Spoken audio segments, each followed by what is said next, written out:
안녕하세요. 저는 고민을 안고 사연을 쓰게 된 딸아이를 키우는 돌싱입니다. 혹시 후안무치라는 말 아시나요? 잘못을 저지르고도 전혀 미안한 마음을 가지지 않는 뻔뻔한 사람을 가리키는 말인데요. 저에게 전 남편은 딱 그런 사람이었어요.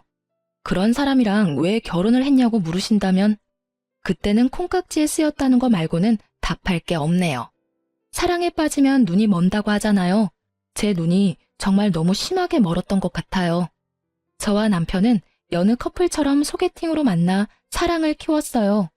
둘 다 평범한 직장인이라 정말 평범하게 연애를 했어요. 저는 외동딸이라 어릴 때부터 아버지가 적금을 많이 부어주셨고 저도 일하면서 번 돈을 많이 모아두었기 때문에 결혼 전에는 이미 집도 전세로 살고 있었어요. 솔직히 처음 결혼할 때는 부모님 반대도 있었어요.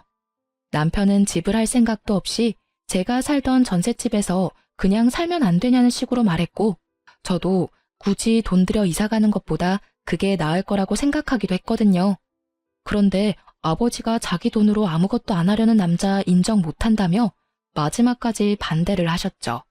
그래도 결국 결혼은 했어요. 그만큼 남편이랑 잘 맞는다는 생각을 했으니까요. 저는 성격이 맺고 끊음이 정확한 편인데 남편은 둥글둥글 무난한 성격이어서 그 부분이 잘 맞았거든요. 그런데 딱 하나 술 때문에 사고 친 적이 많아서 그 부분이 저를 힘들게 했어요. 이혼한 게 그럼 술 때문인가 하고 생각하실지도 모르겠지만 전혀 그쪽 문제가 아니고 뜬금없는 여자 문제 때문이었어요.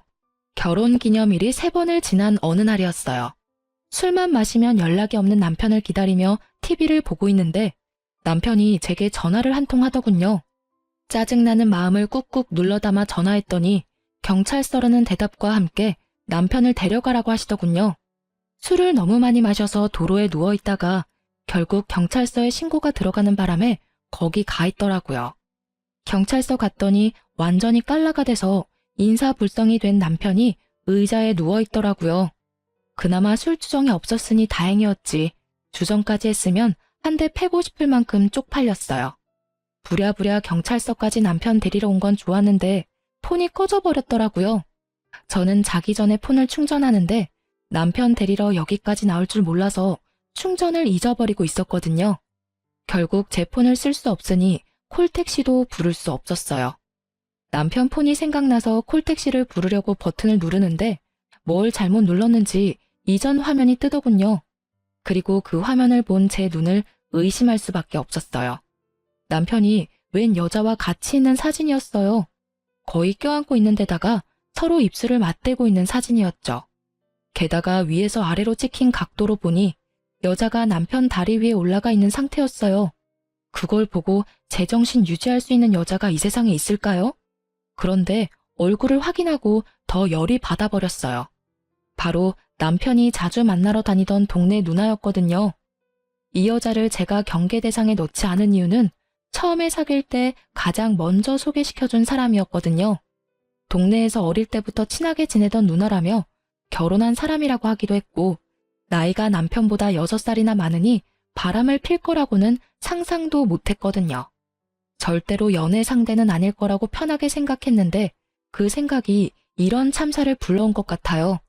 게다가 그 여자는 유부녀였고 남편도 유부남이잖아요. 일단 화를 내려놓고 다른 사진부터 확인했어요. 그랬더니 이건 확실하다 싶더라고요. 그 여자랑 찍은 사진이 넘쳐나더군요. 저와 남편은 서로 폰을 확인하는 행동은 한 적이 없었는데 그래서 그런지 굉장히 무방비하게 폰 안에 외도의 흔적들이 가득하더라고요. 그 흔적들을 저장하려니 제 폰은 이미 배터리가 나갔고 어쩔 수 없이 사람을 하나 불러야 했어요. 폰 번호를 알고 있는 제 사촌 오빠에게 전화했어요. 근처에 살고 있고 지금이면 운동을 할 시간이라 오기도 편할 거라고 생각하고 불렀거든요. 도대체 남편이 술을 얼마나 마셨길래 태우지도 못할 만큼 떡이 됐어? 그러게 말이야. 근데 그게 중요한 게 아니라고 지금. 잠깐 폰 들고 이리 와봐. 저는 오빠의 팔을 끌어 남편 폰 앞으로 데리고 왔어요. 그리고 남편의 외도 사진과 카톡 내역을 모두 보여주며 사진 좀 찍으라고 말했어요. 동영상도 찍으라고요. 바람 피면서 이렇게 대놓고 사진첩에 불륜녀랑 찍은 사진 올려놓은 거야? 이건 뭐 답이 없네. 사진을 보니 최소 몇 달 전에 바람핀 것 같은데. 그래서 지금 미치고 팔짝 뛸 것 같다고. 게다가 이 여자 내가 아는 여자야. 남편 동네 아는 누나인데 어릴 때부터 친하다고 해서 별 생각 없이 놔뒀더니 이런 식으로 사람 뒤통수를 치네? 잘 생각해. 바람 피는 것도 습관이라 잘 안 고쳐진다더라. 사람마다 다르긴 하겠지만. 몰라. 이 인간 술 깨고 이야기해본 뒤에 결정하려고. 오빠, 미안한데 우리 집까지 옮겨줄 수 있어? 택시 타고 갔다가 집 안까지만 옮겨줘. 야, 바람핀 놈 뭐가 좋아서 집까지 데려가? 그냥 근처 쓰레기 있는데 대충 던져두고 가면 되지. 쓰레기는 쓰레기장에. 몰라? 나도 그러고 싶지. 그치만 내일 아침에 눈 뜨자마자 추궁해야 하니까 놔두고 가면 안 돼. 결국은 오빠의 도움으로 저희는 집에 무사히 도착했고 남편은 오빠가 데려다 놓은 현관 입구에 놔둔 채 저는 안방에 들어가 잠을 청했어요. 그런데 잠이 안 오더라고요. 열이 받으니 쉽사리 가라앉지도 않고요. 결국은 뒤척거리며 자다 깨다를 반복하다가 새벽녘 잠자는 걸 포기하고 일어나서 TV를 틀었어요. 생각이 많아서 정리할 겸 틀어놓은 건데 그 소리에 남편이 으으하며 일어나더군요. 물 좀 갖다 줘. 술에 취해 갈라진 목소리로 말하는 남편을 보며 저는 물 대신 대뜸 사진부터 보여줬어요. 동네 친한 누나랑은 어디까지 갔어? 그게 무슨 소리야? 사진을 본 남편놈은 그제야 정신이 돌아오는지 버벅대기 시작하더군요. 눈을 껌뻑거리는 것이 이게 꿈인지 생신지 모르는 것 같아서 다시 한마디 해줬어요. 이거 그 집 남편한테 알려도 되지?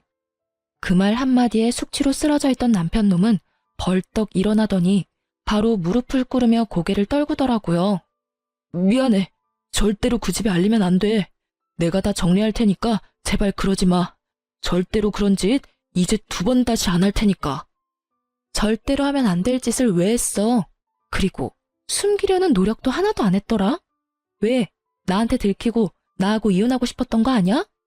그런 거 절대 아니야.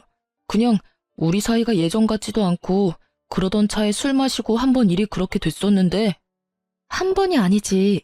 지금 내가 찾아낸 첫 사진에서 4개월이나 지났는데 넌 그럼 4개월 내내 술 마시고 실수해서 여자 만났어?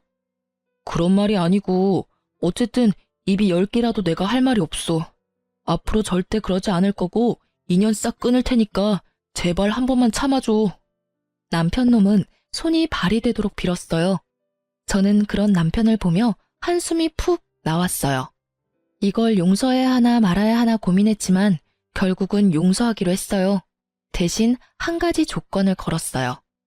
당신 입으로 시부모님께 이야기하고 우리 상황 정리해서 알려드려. 그건 내 입으로는 못하지. 부모님 아시면 완전 난리 날걸? 우리끼리 해결하면 될 일인데 왜 부모님까지. 아셔야지. 당신 아들이 남의 귀한 딸 지금 마음고생 시키고 있는데 우리 부모님한테까지 말하라고 하기 전에 알아서 해. 당신이 안 하면 내가 직접 가서 사진부터 보여줘 버릴 거니까. 결국 저의 강경한 태도에 남편은 울며 겨자 먹기로 시댁에 가서 이야기를 꺼냈어요. 그런데 시부 반응에 저는 한 번 더 어이가 없었어요. 아가, 살다 보면 남자가 실수할 때도 있는 법이다. 다음부터 그러지 않겠다는 다짐만 받아놓으면 이놈이 바보 천치가 아닌 이상 잘 알아들을 거다. 그러니 너도 이런 사소한 일에 신경 쓰지 말고 한 번만 용서해줘라. 저는 시부의 말에 점점 더 짜증이 밀려왔어요. 아니 시부가 대체 뭔데 잘못한 남편한테 면죄부를 주는 거죠? 이미 상처받고 배신당한 건 저인데 왜 시부가 용서해주고 말고를 결정하냐고요. 그렇지만 대놓고 그렇게 이야기할 수는 없으니 남편을 데리고 집으로 돌아와서 남편에게 각서를 받았어요. 자, 여기다가 각서 쓰고 지장 찍어. 각서 내용은 별거 없어. 앞으로 바람을 피지 않는다. 상간녀와 모든 연락을 끊고 깨끗하게 정리한다. 만약 이를 어길 시에 유책 배우자로서 친권, 양육권을 나에게 다 넘기고 내가 당신과 시댁에 준 모든 걸 다시 되돌려 받는다는 내용이야. 그걸 들은 남편은 알겠다며 각서를 쓰고 사인이며 지장이며 다 찍더군요. 저는 남편에게 한 가지 더 조건을 걸었어요. 월급 통장이랑 카드 내역 매달 한 번씩 확인하겠다고요. 돈을 어디다 썼는지 알면 허튼 짓 안 할 테니까요. 그렇게 가정의 평화는 지켜졌지만 뭔가 모를 찜찜함은 여전히 남아 있었어요. 그리고 이 다음 주에 저는 제가 임신 초기라는 걸 알게 됐죠. 잘 됐다고 생각했어요. 큰 산 넘었고 설마 남편이 개또라이가 아닌 이상 다시 이런 일을 벌이지는 않을 거라고 생각했거든요. 제가 상상한 미래는 비 온 뒤에 땅이 굳는 거였는데 실상은 달랐어요. 굳다 못해 쫙쫙 갈라져 버렸거든요. 남편이 각서를 쓰고 3개월이 지났을 때 저의 임신은 이제 막 안정기에 들어서게 됐어요. 남편은 제게 외도를 걸린 이후로 집에서는 쭈구리처럼 지냈어요. 당연한 일이었죠. 본인이 제게 잘못한 일이 있으니 집에서 어깨를 못 펴는 거잖아요. 그렇지만 남편이 계속 그렇게 행동할수록 그런 생각이 들었어요. 태어날 아이가 이런 아빠 모습을 보면 어떻게 생각할까 하고요. 교육적으로도 정서적으로도 좋을 것 같지는 않다는 생각으로 남편과 맛있는 것도 자주 먹으려고 하고 대화도 많이 나누려고 노력했어요. 그때의 일을 최대한 빨리 덮어버리고 싶었거든요. 그런데 남편은 떨떠름한 표정으로 제게 맞춰주고는 있었지만 크게 관심은 없는 모습이었어요. 솔직히 그 모습에 한 번 더 상처받았거든요. 외도 후에 마누라한테 잘해주려는 남편은 없을 거예요. 눈치부터 보게 되니까요. 그렇지만 제가 이 정도로 노력하면 본인도 노력을 해야 하잖아요. 이걸 어떻게 해야 할까 하던 중에 저희가 집을 옮기려고 계획하고 있었는데 적당한 집이 나와 집을 옮기려고 준비를 하고 있었어요. 지금 살고 있는 전셋집을 내놓고 아파트로 이사 가려고 했거든요. 그래서 집 청소를 한번 싹 하기로 했어요. 사람들이 집을 보러 자주 올 예정이니 귀금속이나 너무 잡다한 물건들은 당분간 차에 실어놓을 예정이었어요. 제 차보다는 남편 차가 SUV로 크기 때문에 거기 짐을 놓자고 이야기가 됐어요. 남편과 함께 짐을 나르고 있는데 제가 차 안에 있는 물건을 정리하다가 차 키를 잃어버린 거예요. 차 키를 찾으려고 이리저리 둘러보다가 발판 쪽에 떨어뜨렸나 싶어서 조수석 쪽 발판을 들어 올렸더니 아무것도 없더라고요. 그래도 혹시나 싶어 운전석 쪽 발판을 들어 올리려는데 남편이 급하게 다가오더니 차 키 여기 없을 거라며 갑자기 저를 막아서더라고요. 아니, 없으면 없지 왜 막아서는 거지? 이상한 생각이 확 들더라고요. 결국은 남편 저지하고 차 안에 들어가 문 잠그고 발판을 들어봤더니 거기 검은색 폰 하나가 있더군요. 남편 폰과는 다른 기종이었는데 알고 보니 남편 세컨폰이었더라고요. 폰을 열어보니 제 눈을 또 의심할 수밖에 없는 것들을 봤어요. 남편이 또 바람을 피우고 있더라고요. 그것도 저번에 그 누나랑요. 제가 용서해준 지 꼴랑 3개월밖에 지나지 않았잖아요. 게다가 애가 뱃속에 있는데 바람이라니. 열받은 제가 차 문을 열고 나왔어요. 너 이거 뭐야? 폰 숨겨두고 그 여자랑 또 바람을 피워? 몇 개월 지났다고 또 바람이야. 아니지. 혹시 그때 해결 안 했던 거야? 헤어진다더니 여전히 즐겁게 이중생활하면서 살았던 거냐고. 저는 남편 세컨폰을 열어서 거기 적혀진 카톡 대화들을 읽었어요. 자기야 사랑해. 보고 싶어? 그리고 여동생 남동생? 아, 들키면 동생 이야기라고 둘러대려고 여동생 남동생이라 적어놨어? 암호까지 정해서 더 주도 면밀하게 나를 속이려고 했다 이거지? 반성 같은 건 아예 한 적이 없네. 내가 용서해준다고 했을 때도 아예 헤어질 생각 없었고 잘 됐다 싶었나 본데 이번에는 못 참아. 당장 이혼할 거야 이 나쁜 놈아. 어디서 할 게 없어서 개집질이야? 화가 난 저는 노상에서 소리를 질러댔고 남편은 그런 제 모습에 저번처럼 무릎 꿇더니 용서해달라며 질질 짜더라고요. 여보, 미안해. 진짜로 내가 다 잘못했어. 제발 한 번만 더 기회를 줘. 뱃속에 아이를 보면서라도 참아. 용서? 내가 저번에 용서해줬다가 지금 얻은 게 뭔데? 당신 두 번째 바람 펴서 임신한 마누라 뒷골 터지게 만들어놓고 용서? 미안하다고 하면 끝이야? 용서해달라고 하면 다 되는 거냐고. 왜 내가 용서해줘야 하는 건데? 그리고 뱃속의 아이를 생각하면 참으면 절대 안 되지. 너 같은 거랑 인연을 끊는 게 아이 인생에 더 도움되는 일 아니야? 너도 그렇게 생각하잖아. 어느 엄마가 이제 곧 태어날 아이한테 바람핀 거 용서해줬는데 또 바람핀 아버지를 주고 싶겠냐고. 정말 이번 한 번만이야. 앞으로는 절대로 당신이 하지 말라는 건 아무것도 안 할게. 어떻게든 이혼만은 참아줘. 난 당신 없으면 못 살아. 손이 발이 되도록 싹싹 비는 모습을 보고도 더 열이 뻗는 건 아마 첫 번째 외도 때 그 모습을 보고 용서해줬던 저의 바보 같은 모습이 떠올라서였을 거예요.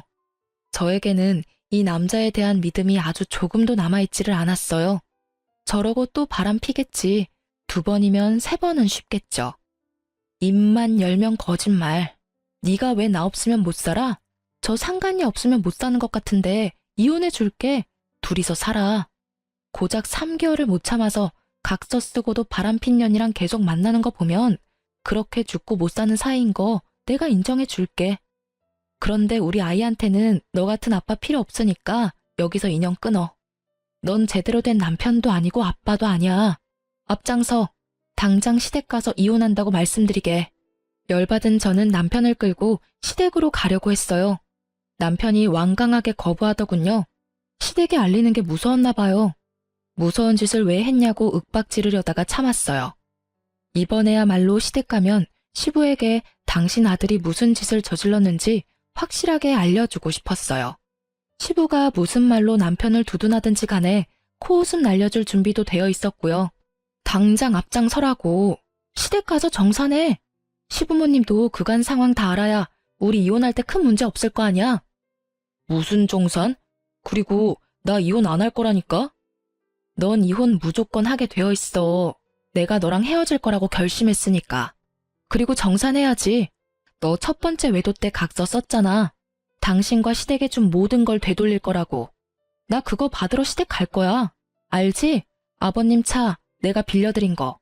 게다가 소소하게 빌려드린 돈도 있고, 그리고 당신한테 사준 선물들은 다 놔두고 가. 넌 그 선물 받을 자격 없어. 그 말에 남편 얼굴이 사색이 되더군요. 여보, 진짜로 나 당신이랑 헤어지고 싶지 않아. 제발 다시 생각해봐. 나 정말로 다 끊을게. 깨끗하게 정리할 거라니까? 내가 정말 미안하다고. 하든 말든 너 마음대로 하고, 솔직히 각서까지 썼는데도 그 여자 만난 거면 이 정도 각오는 이미 하고 있었던 거 아니야? 당신이 원해서 만났잖아. 그리고 너 말끝마다 미안해라고 하는데 그 말 앞으로 한 번만 더 하면 죽어? 미안해하지도 않으면서 뭐가 미안한데? 입버릇처럼 말하면서 마치 진짜 미안한 것처럼 굴고 그거에 넘어가서 내가 한 번 봐줬는데 이번에는 안 넘어가. 누굴 호구로 알고 당장 앞장서. 결국 미안한 마음 없이 미안하다며 소리만 치는 남편을 저는 시댁으로 끌고 갔습니다. 아니, 미안하다는 말은 왜 하는 건데요? 미안하다는 말을 들을 때마다 화가 치밀어 오르는 제 속도 모른 채 사과만 하면 다 끝날 거라고 생각하는 남편 놈을 보니 그때 용서해준 게 그제야 후회가 되더군요. 시댁에 도착한 저는 표정이 무척 좋지 않았고 남편은 끊임없이 제 눈치를 보며 주눅들어 있었어요. 너희들 웬일로 왔어? 오늘 무슨 날이야? 어머님, 저희 이혼하려고요. 이 사람이 또 바람을 폈어요. 그것도 저번이랑 똑같은 여자하고요. 정리가 하나도 안 된 상태로 저 속이고 열심히 만나고 있던데 솔직히 더는 못 참아요. 어떻게 임신한 와이프 두고 다른 여자하고 바람이 나요? 새로운 여자였다면 덜 화났을지도 몰라요. 그런데 왜 또 그 여자냐고요. 두 사람 연애하는데 내가 방해물 같으니 제가 이혼하는 게 맞는 거겠죠. 아이고 며느라가 진정 좀 해라. 뭐가 그렇게 바빠? 남자가 살다 보면 그럴 수도 있지. 그리고 너 임신 중이라 뭐 이래저래 저도 힘들었나 보지. 네가 이해를 좀 하고 넘어가. 그리고 어차피 상대방도 남편이랑 애가 있다는데 그냥 불장난 같은 거였을 테고 진지하게 만나는 그런 건 아닐 것인데 너도 부인이 돼가지고 그런 불장난을 심각하게 받아들이고 그렇게 난리치면 안 되지.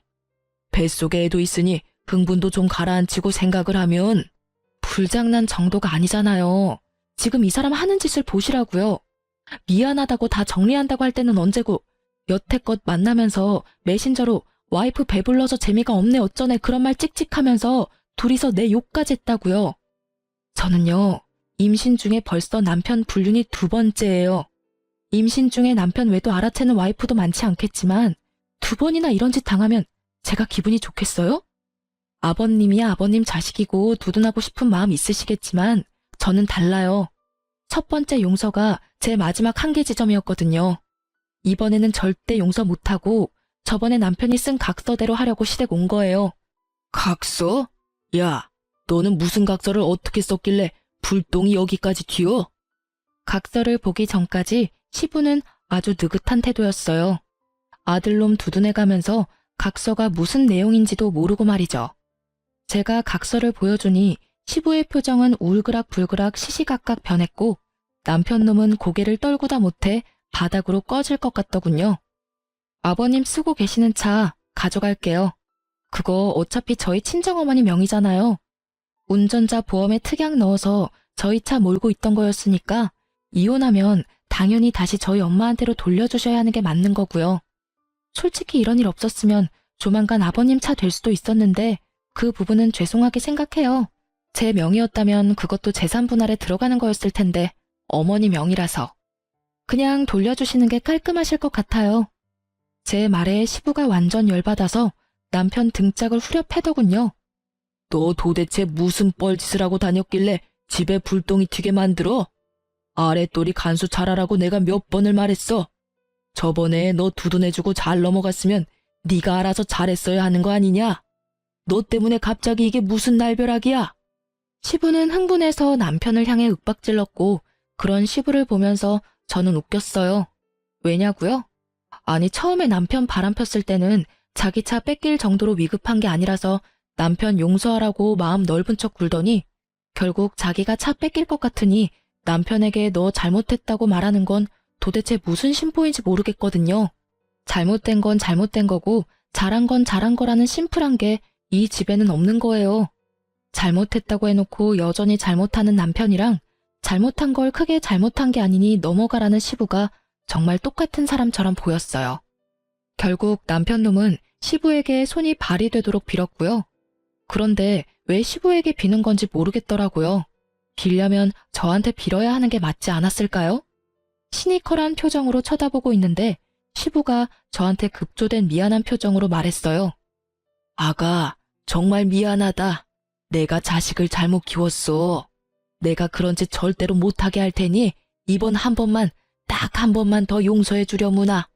이놈이 100번 1000번 잘못했지만 죽을 죄를 지은 것도 아니고 그 여자랑만 잘 떼어놓으면 너도 마음이 편할 테니까. 죄송하지만 용서할 생각이 없어요. 그런 마음도 안 들고요. 100번 1000번 잘못했으면 100번 1000번 벌 받아야 하는 게 마땅하고요. 저는 벌을 주는 사람은 아니니 제가 줬던 걸 다 돌려받을게요. 아버님한테는 차를 돌려받고 남편에게는 딱히 돌려받을 만한 것도 없으니 이혼할 때까지 우리 신혼집에서 나가줬으면 좋겠네요. 뭐? 그 집에서 나가면 난 어디서 살아? 아버지 집도 너무 멀고 직장에서는 더 멀다고. 집에서 내쫓는 건 좀 너무하잖아. 다시 이야기를 잘 해보고. 집에서 내쫓는 게 왜 너무해? 그 집 계약할 때 너 나한테 땡전 한 푼이라도 준 거 있어? 아니면 그 집 유지비를 네가 주기를 했어? 그 집도 내가 가져온 내 전셋집이잖아. 넌 거기 그냥 네 집만 들고 들어와 살았고. 그러니까 가볍게 집만 들고 나가면 되지. 그리고 시댁 멀면 그 상간녀 집에 가서 재워달라 그래. 얼마나 좋아하겠어? 죽고 못 사는 남자친구랑 만나면 좋아하겠다. 그치?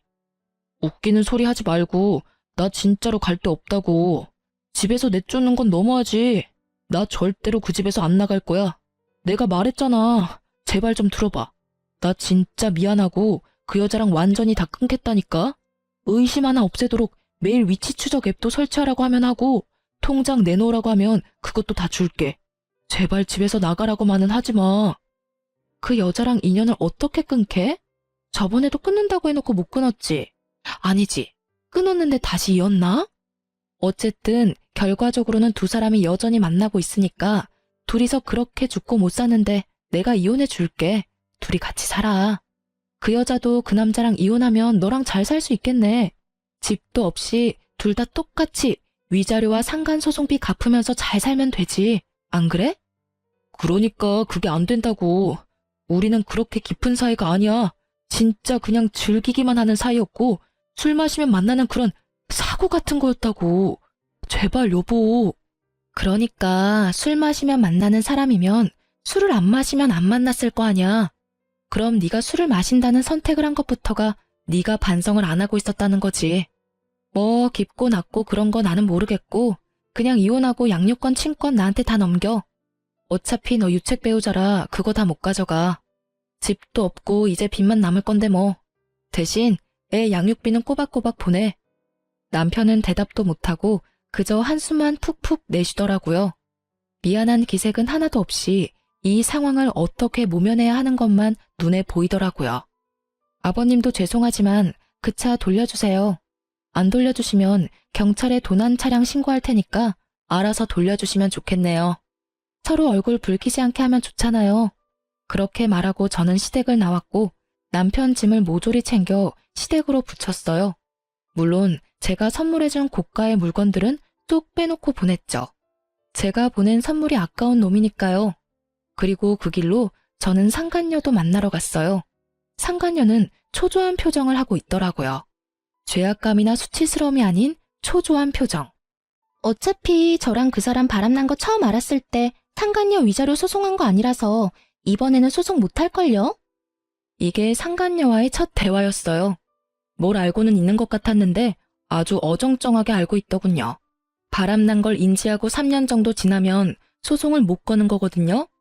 고작 3개월은 아직 진행 중인 거나 마찬가지고 제가 용서해줬다고 하더라도 속이고 계속 바람피고 있었으니 고의적으로 부정행위를 지속했다는 점은 명확하죠. 게다가 남편이 이미 각서까지 썼거든요. 헤어진다고 해놓고는 여전히 만났잖아요? 위자료 청구할 때 당연히 체크하는 부분이거든요.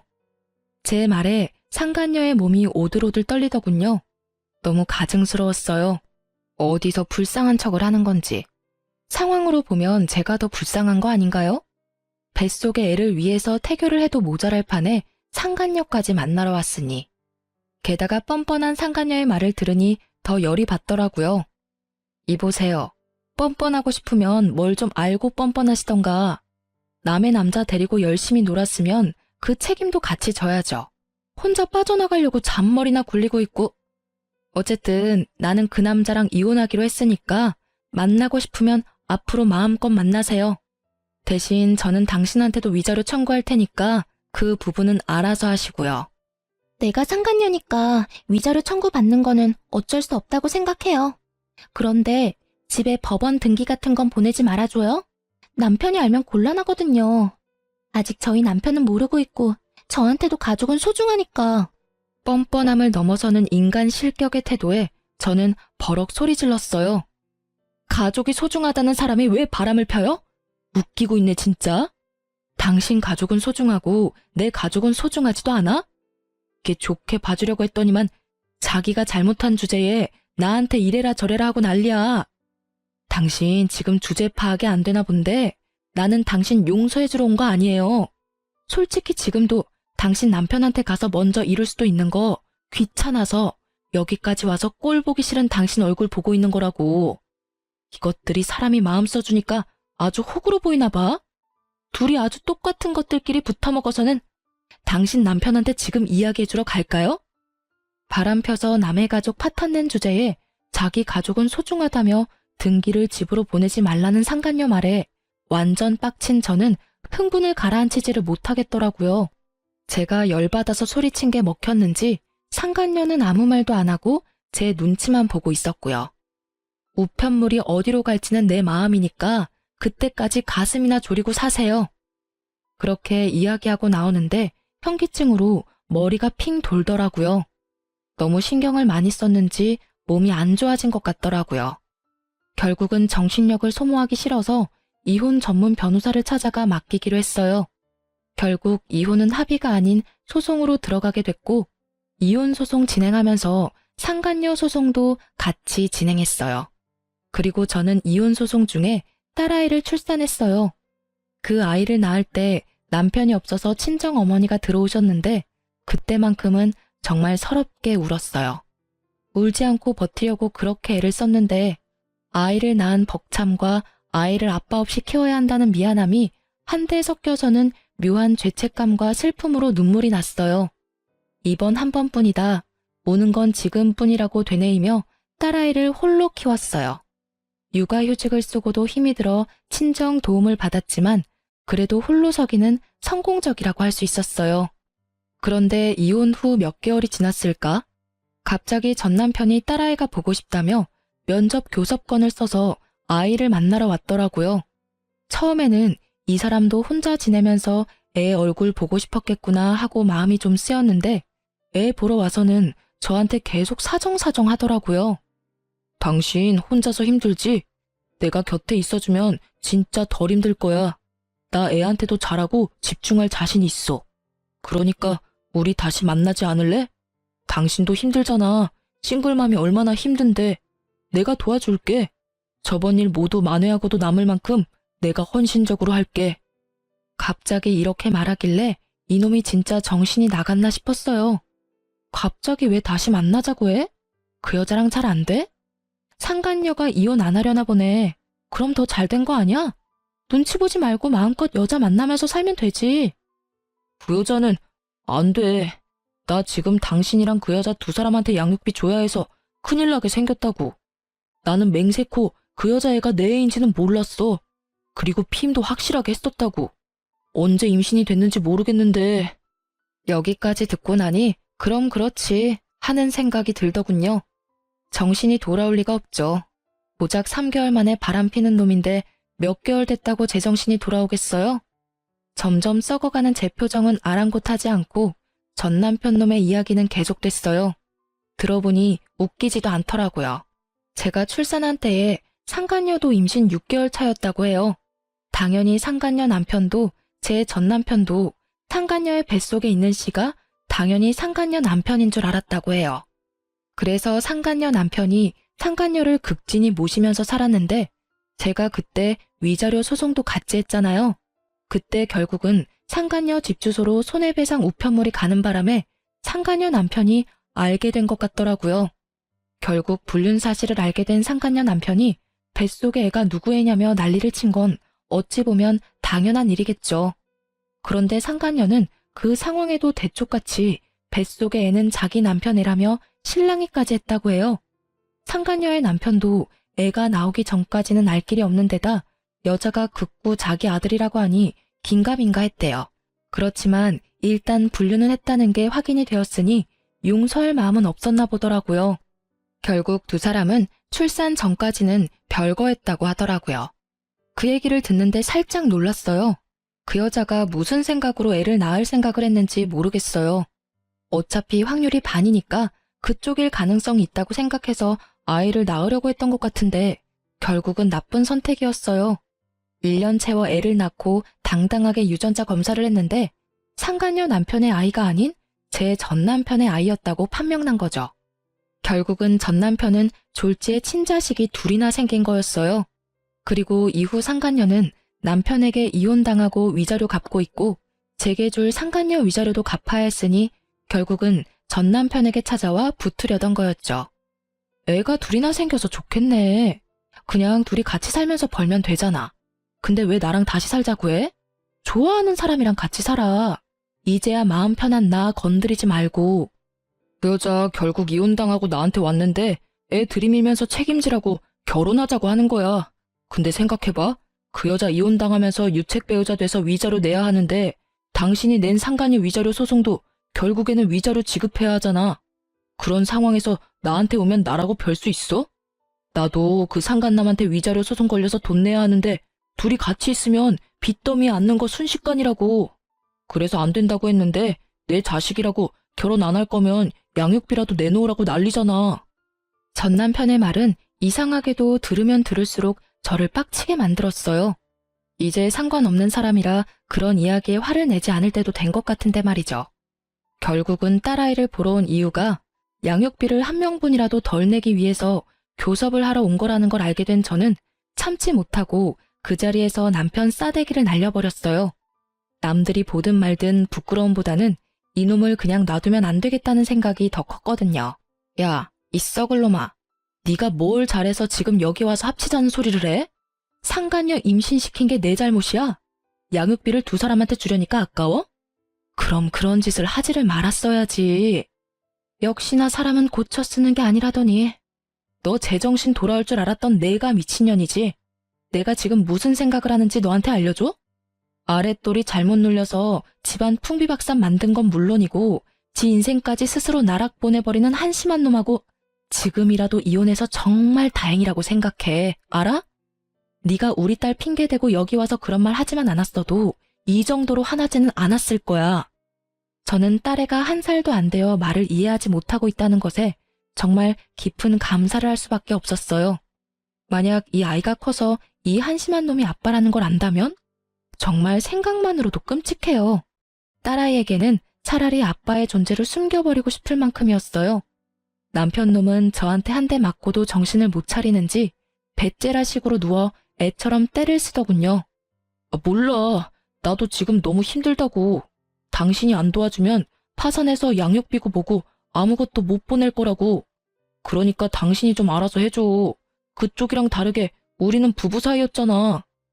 작년까지만 해도 부부 사이였었지. 지금은 아니고. 잘 됐다고 생각하라고. 두 사람 사이에 어떤 방해물이 있어도 잘 만날 자신 있던 거 아니었어? 그깟 위자료 양육비 같은 거 크게 신경 쓰지 말고 만나. 그 여자도 남편이랑 헤어졌다니 잘 됐잖아. 알콩달콩 위자료 갚으면서 그쪽 아기 재롱 보면서 살아.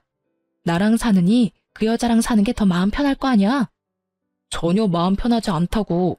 당신도 잘 생각해봐. 애가 얼마나 힘들겠어. 아빠 빈자리를 느끼면 나중에 우리 아빠 어딨냐고 물으면 어떡할래? 그런 일 있을까봐 미리 당신한테 이야기하는 거라고. 찌질한 새끼. 정말 욕하고 싶은 걸 절실히 참으며 뻘소리 짓거리는 남편에 소리쳤어요. 나랑 살면 마음 편할 것 같아?